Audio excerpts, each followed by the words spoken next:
What is up? Welcome back to Be Unexpected with Wyatt Spalding and Jake Burnside. Today we're joined by John Heuer.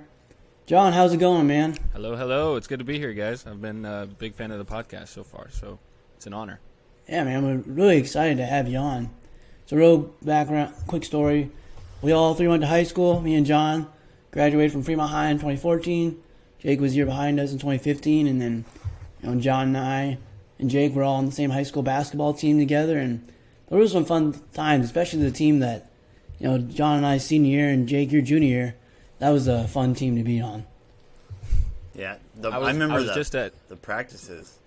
Those were just so much fun. The practices were intense, Yeah. I was just at Bell West, and I was looking at their state championship banner in 2014, and I was just reminiscing on, man, what could have been. Yeah. They didn't beat us in districts that one year.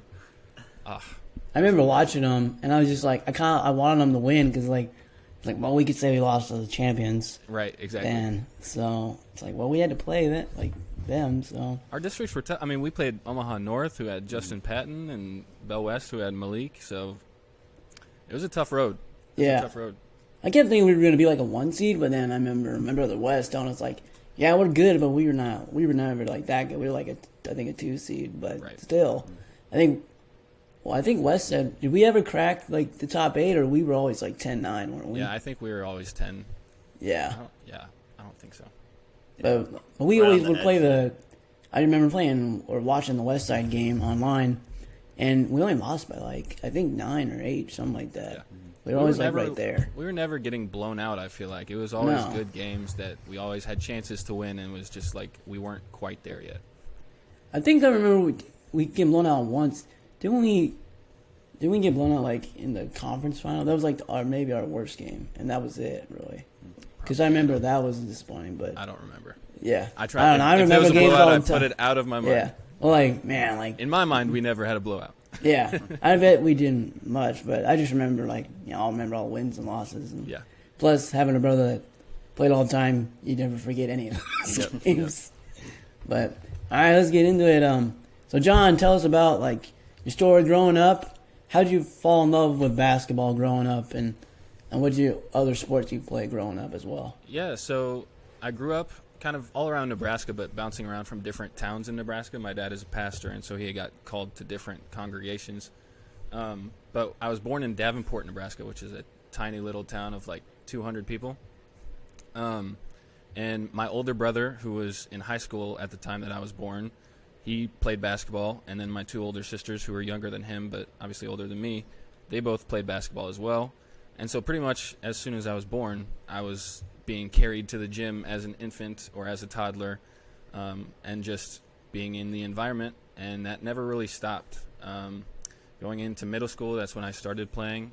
We had moved from Davenport to Kearney, and then from Kearney to Hastings, and then from Hastings to Fremont. So it was kind of difficult trying to get started in basketball programs or do any training when you're moving around like that. Mm-hmm. So the first time I really took it seriously was when I moved to Fremont, and I played at Trinity with guys Hunter and Garrett Giesman, who you guys know, JT Vicera, who went to play at Bergen. And so that's really kind of where I fell in love with the game. And then I obviously went on to play at Fremont, but my love for the game was always stronger than my talent in the game. So I just had to make some decisions after high school, and luckily I found a job that lets me be around basketball all day, and I love it. It's the best. So talk about that time at Trinity. I know that was a special place for you because that's where that was your grad party, and it sounded like you guys had some pretty good times playing there in middle school. Yeah, we were a close-knit group. Hunter, Garrett, JT, and all those guys on the team. We actually tried to get Mitchell Hahn recruited over to Trinity, but that didn't work too well. But it was just a fun time. Good people, good environment. We went to nationals the year before my 8th grade year, before I went to high school. And we had people like Jared Knitful on that team, and JT Nabity, who's just big body. He was 6'4", 6'5" in 8th grade, 230 pounds in 8th grade. It's just ridiculous. But we ended up losing in nationals, but it was the time that you spent with those guys is what formed your love for the game. It wasn't about the game itself. It wasn't about practices necessarily. It was about the time and the road trips. And that continued through high school, too, where it's like, you know, you have ups and downs, wins and losses, but those are your brothers. Those are your guys for the majority of the year that you see more often than your family. And so it just forms a bond that's kind of special, and it's hard to explain, kind of. Yeah, definitely. Yeah. When you, when you, after Trinity, so Trinity is just K through 8th grade, right? Yep. So I got there in 5th grade. Okay. So then so your decision making with high school, was it kind of like, okay, maybe Bergen or Fremont or, you know, Arlington, or what was kind of that? Was it your parents' choice, or how'd that go? It was pretty much my parents' choice. Yeah. So originally I went to Concordia High School in Omaha. But I only went there for a semester, and then I transferred to Fremont. But my family, they wanted me to go to a Lutheran school, and there wasn't a Lutheran school in Fremont. It was just Bergen. And Bergen, I don't know. I have mixed feelings on Bergen. But so we decided to go to Concordia, Omaha, and that was like a 35-minute drive. And it was just too much for me as a freshman to drive 35 minutes to school, you know, go to before school stuff as far as like study halls and things like that. It wasn't block scheduling, so go through 8 classes a day and then have band practice in the middle of it, and then go to basketball practice, and then have homework at night, and then drive, you know, the 35-minute drive back. So it was just a lot, and I was just like begging my parents, like, please send me to Fremont with my other friends from middle school. I'm begging you. Because Hunter and Garrett and all of those guys went to Fremont, and so I was like, I need to transfer. I'm sorry, but you just have to get me to Fremont. And then it was like January I started at Fremont, and it was a completely different vibe. I loved it. Everyone kind of accepted me, made a bunch of friends instantly. It was great. Nice. So you play in high school, and then you graduate, and so how did you get into you're like a film guy for, you videotape basketball games all through like Nebraska high school, and then do you go to like Colorado or other states too? I've been all over the place since I started this job, but it really started I've been doing photography as a hobby since like 2016. Nice. And so it just started with me buying that first startup camera. It was a little Canon T6i, a not very expensive camera at all. And I just started with that and started doing photo shoots of random people, family friends who would just like need a senior photo shoot that's cheap, or family pictures, doing stuff like that. And then, you know, I can kind of trace back. It all happened very organically. I can kind of trace back who led me to which client. So like one client led to this client led to that client. And so I started working out with Terrence Crawford, or not Terrence Crawford, I'm sorry. He trains with Terrence Crawford. Oh. Well, that's still cool. Yeah. And he works out with like Stone Cold Nelson. And so we started doing videos for that gym, and then that led to other people in the kind of athletic community wanting videotapes or highlight tape, doing that. But then I really started doing basketball in 2020. During COVID year, I was just like, I need something else to do. And so I just started going to basketball games, making free mixtapes for kids. And then it would kind of just take off, and other people asked me to be in there. From there, I went over to Prep Hoops, which is kind of similar to NxtPro, but it's not on the level of NxtPro yet. But Prep Hoops, it's just like kind of player development and scouting.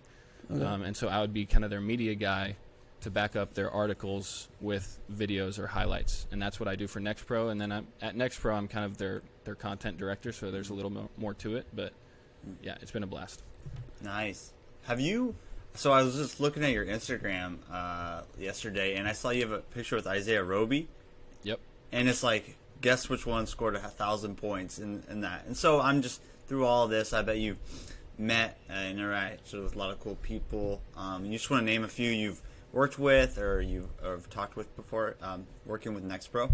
Yeah, Isaiah Roby would definitely be at the top of the list. Yeah. Bryce McGowan's, Trey McGowan's. There's so many. Yeah. all of the athletes who graduated recently, Jaden Dawson. I've worked with Chucky Hepburn. Nice. And so it's really just like it's Omaha athletes who, for some reason or another, hear my name as a content guy, and then they'll hit me up, or their people will hit me up and get in the gym together. I don't have a whole lot of like steady clients that I'm their guy. It's more periodically where they'll recommend me to someone else, and then they'll recommend me to someone else, and they'll recommend me to someone else. So that's really been fun and exciting. It's kind of stressful as if, before I was with NxtPro, I was just a freelancer. Yeah. So it was very stressful, and especially during COVID times where it's like, man, I hope someone books me for a video shoot this month or stuff like that. But it's very exciting. I'd much rather do this than a 9-to-5. I used to work retail all the time, and it was the worst. I worked Nike for outlet, Nike, right? I worked for Nike, so there were some perks to it. I loved Nike and everything about it, but it was not for me. There's no end game. This I can see progression, but Nike is just, or retail in general. I've worked at a couple different retail places as a manager, but it just wasn't exciting enough. There wasn't enough value in it for me. So I'd much rather do this where I can help kids get recruited and help teams find the players that they want, and develop guys. And help young photographers, videographers, mentor those guys. It's much more it's much more meaningful to me, for sure. So how'd you learn to make mixtapes for the basketball players? You just looked up on how to do it? Yeah. I mean, I was friends with Kyle Pack in high school, and he's the one that really kind of taught me about editing software and like Adobe Premiere Pro, and so and he's been awesome with me so far, and just teaching me how to edit and how to shoot things, but he doesn't really do high school mixtapes or anything like that, any like action things. He does just skits and more like real life things. And so then it was just like, okay, I see people post on Instagram or whatever their highlight tapes. How would I do that? What cut would I make? How long of a video do you need? How many clips do you need in that video? And just kind of analyzing the small things. And then from there, it just became a research thing on whether it's YouTube or Instagram, on following the videographers who make those videos, to just see that content all the time, to get used to it and saying like, oh, I see what they did there. I know what that move is. And so that's really where it came from. But then since then, I've just always had that analyzing brain on anything content. So I'll be watching, commercials and being like, oh, that's really interesting that they shot it that way and that they used that lens on that camera. It's kind of exhausting at this point that I can't turn that off. But that's really how it started. It was just self-taught. Nice. That's awesome, dude. Back to like in high school or even younger, did you have a passion for this kind of stuff, or did you see yourself getting into this? Because obviously you love sports and basketball and building relationships with other kids and helping, but did you see yourself getting into athletics then in this field? Not really, no. So my brother was a photographer, and so that kind of is what made me change lanes. But I've always had the love for sports. I've always had the love for basketball. But it was just, I didn't see a pathway to it. A lot of times I thought I was going to be like a sports agent, and so I went to Wayne State to try and do that. But once I got into that, I was like, this is not it at all. Too much business for me. And so I was like kind of lost for a second, and that's kind of when I did the retail thing, and just didn't know what I was doing. And I was always doing photography and videography on the side as a hobby, as a release to just do what I want to do in my free time. If nothing happens with it, I'm okay, but it's just something that I like to do.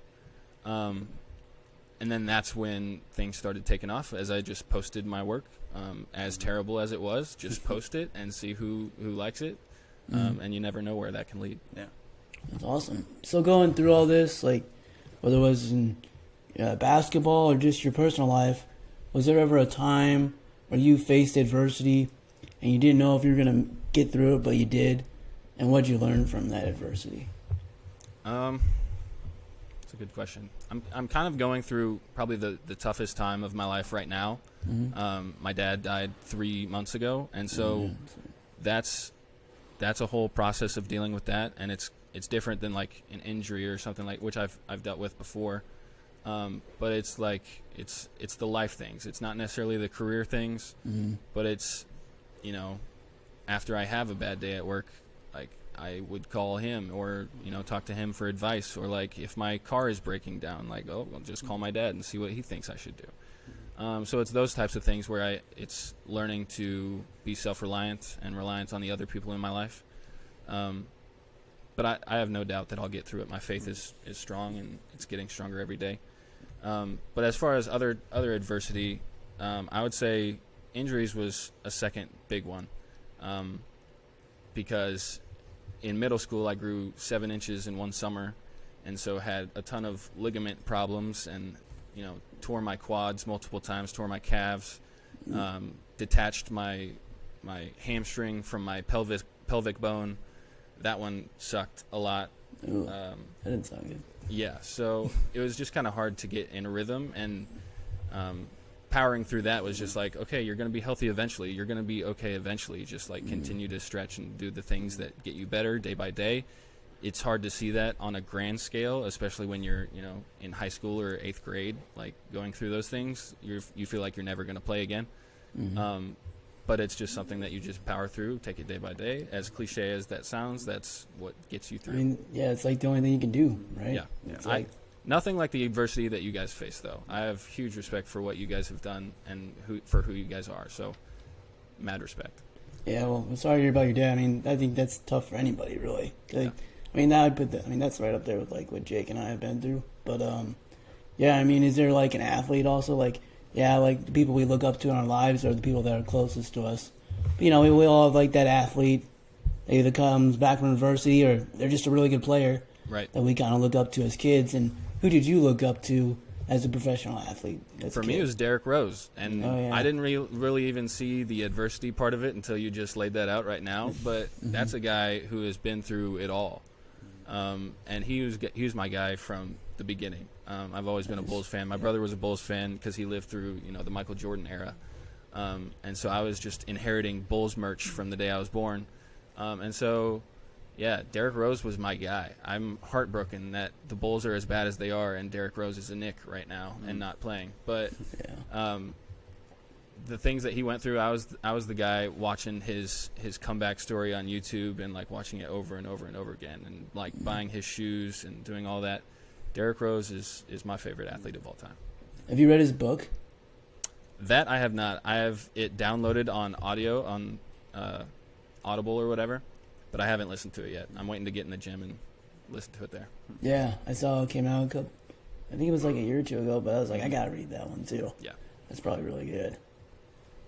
So John, over the last few months, you said your relationship with Christ and your faith has deepened in the midst of all of that. Is there other people who have drawn you like closer to Christ or helped you just walk through these months together? A friend, a family friend, a mentor, or someone? So it started with my dad. My dad was our pastor growing up, and so I was in the church like all day, every day. At some point, I was a little burnt out on it, so I had to rely on my friends who I dealt with every day to kind of keep me in it and not get completely bored. And that's why Trinity was fantastic for me, because I had such great people around me, like Hunter and Garrett and JT. All of those guys are terrific, and we're still best friends to this day. Another guy like Mitchell Hahn, a huge influence on my life. Even though we didn't see each other much after high school, because he went and did, you know, his thing at Holy Cross and at UNO.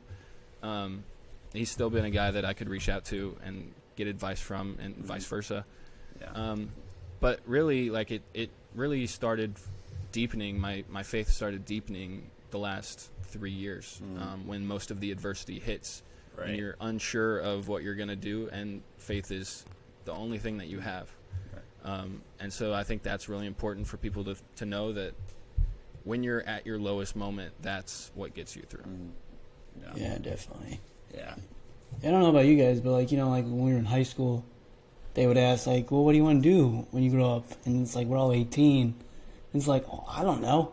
I haven't even gone out into the real world. And then it's like, you can switch at any time, but still, like, no one really knows what they're going to do for the rest of their lives. Right. And then a lot of those people who switch, you don't know like what that process looks like or feels like. It's a tough thing to switch careers, especially if you've been doing it at any point in time, but like 5 years, 10 years, it's scary to just take that leap of faith and jump. Yeah. Yeah, and you don't know too, because like from the adversity that you've gone through, I've gone through, Wyatt gone through, it changes everything. So when I graduated high school, I thought, I'd be working out in college athletics, and now I'm substitute teaching. So, it's just like, I never thought I'd be here, and all these things lead up to today. It's just crazy. Yeah, and I think it changes your personality a little bit too. It makes you grow up fast. I was a completely different person in my like college years or young 20s than I am today. I pretty much just stay at home and edit every single night of my life, and I'm completely content with that. I just stay in the house and hang out with the people that I like to hang out with. And I'm completely okay with that. Yeah, I definitely can relate to that. Like, you go through something, and you can tell too. Like, you just become, your mindset is just different after some big adversity, and you kind of like know inside you're never going to be the same, but for all the good reasons, too. So, well, John, guys, go ahead. I was Jake. just ask so back to NxtPro. Are you said you're at home editing, but are you the one going to Bell West for Central or like West Side or in Gretna? Are you out at the games taping, and then you're coming back home doing your work? And I see you doing other interviews. For some of them. So we have scouts in multiple states. We have a scout in Nebraska. His name is Aiden Wheelock. He's fantastic. So if you see like the NxtPro Nebraska account, he's the one who runs that. But there are some times where we'll collaborate and, I'll do a mixtape for a Nebraska team or highlights for a Nebraska team, and then I'll give it to him to post. But like everything on the NxtPro national accounts, that's the one that I'm editing for and doing that for. But then I'll be sent to, because we have teams, we have scouts in Oklahoma, Texas, Missouri, Kansas, Arizona, Nebraska, Iowa. So like I'll travel to those places and really can travel to anywhere. I just went to Florida to see Montverde. And so I'll travel around and get mixtapes of the players that we think either need more recognition or that are playing really well, to write articles on those guys and to help them continue their basketball journey and continue to be recruited.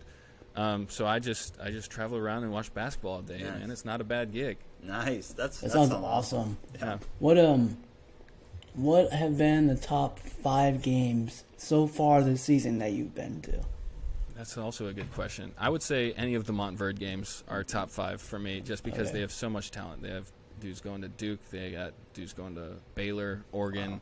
And it's like they're a complete team. Like everyone on their team, I'm shorter than their smallest guy on their team, and I'm 6'4". So, and they're a really talented team who plays the right way, who's well coached. So any one of those games, I've watched Oak Hill play a couple times. They're right up there. Bell West is undefeated currently, so Josiah Doetzler is going to Creighton. I think he's going to be fantastic. But there wasn't like a game that was insane to me that stands out more than others. It was really just the team play and the players that are making the highlights. It's crazy. Yeah. Have you become would you say you're more of an NBA or a college fan, or because you have watched these guys in high school, are you becoming more of a college fan of basketball now because they're all going off to like D1 or even D2 or whatever? I watch probably the most of the NBA. It's kind of sad that I don't get to watch as much of the NBA in college now, just because I am at so many of the high school games and editing as much as I am.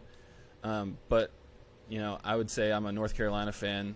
I always root for the Huskers, but the situation with them this year. So I don't know. I'm still just a huge Bulls fan. That's what I tell people.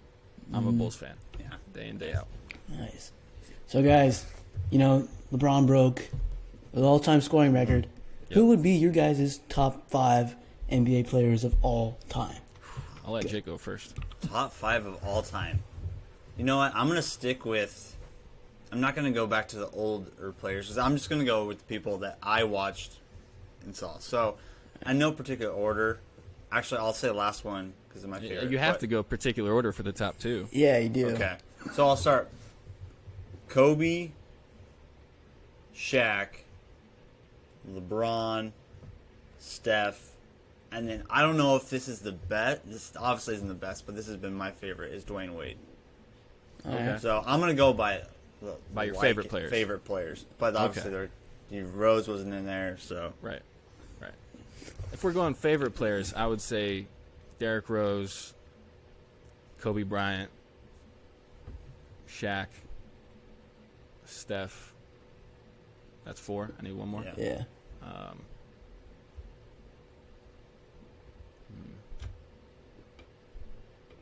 I was always a big KG fan, Kevin Garnett.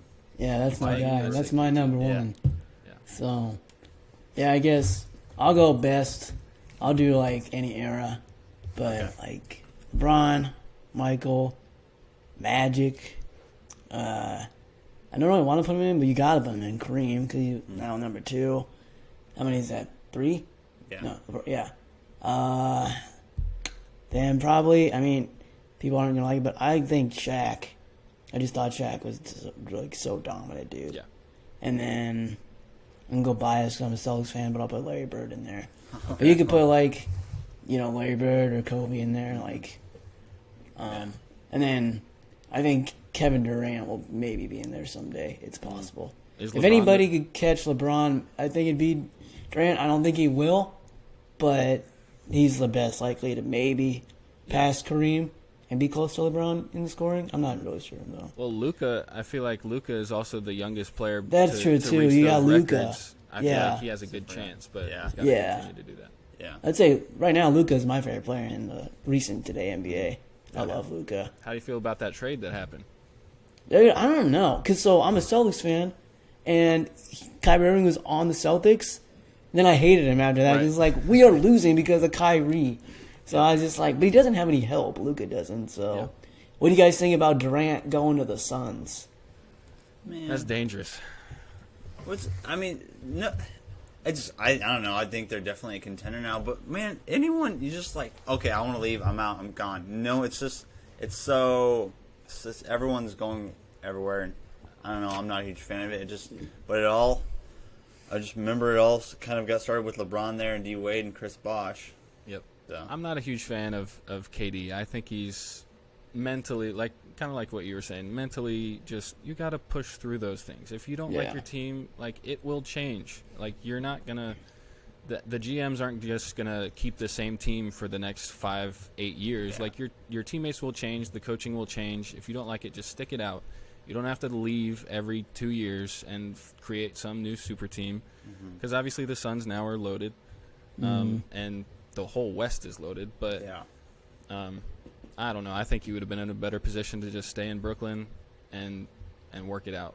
But yeah, for sure. I mean, I didn't like Kobe at all not as a person, but as a basketball player. Didn't like him because he played for the Lakers. Yeah. But I respect Kobe way more than Durant, because Kobe just had I loved Kobe when he retired and didn't have to play the Celtics anymore. Just but Kobe and Michael, I think they just had that's the mindset you want to have. I think as a basketball player or in life, and you got to grind it out. Yep. But it's not like they didn't have help either. I mean, Michael couldn't do it without Scotty, and then Kobe couldn't do it without Paul Gasol and Shaq. Kobe probably didn't like to admit that, though, that he couldn't do it without Shaq.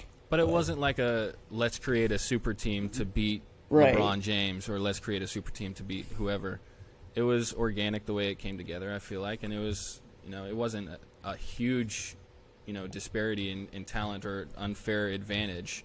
Obviously, they were a super good team, but it wasn't. They were, miles ahead of everyone else better in the league. Mm-hmm. What's crazy too is they were the two if they would have just stuck together, who knows how many championships they could have won if they would have got along.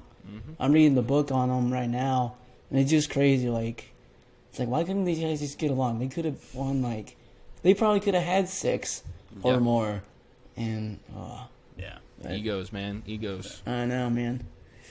Well, thanks again for joining us today, John. Absolutely. How can we, see your videos, or do you have a podcast, too, that you interview? I don't have a podcast. The clips that I put out on NxtPro is kind of like a fake podcast that we do for Zoom calls for content. Yeah. Oh, okay. But yeah, just follow NxtPro or any of the NxtPro pages. There's a bunch of state accounts. So if you're in Missouri, look up NxtPro Missouri. If you're in Iowa, look up NxtPro Iowa. And then we also have just like the NxtPro pages on Instagram, TikTok, all of that, Twitter. So I'll be doing that. And then I have my personal page, John Heuer. So yeah. Awesome. That's how you can reach John and NxtPro. And thanks for joining us on Be Unexpected. You can subscribe to our YouTube channel at Be Unexpected, our Facebook page, Instagram. See you next time on Be Unexpected.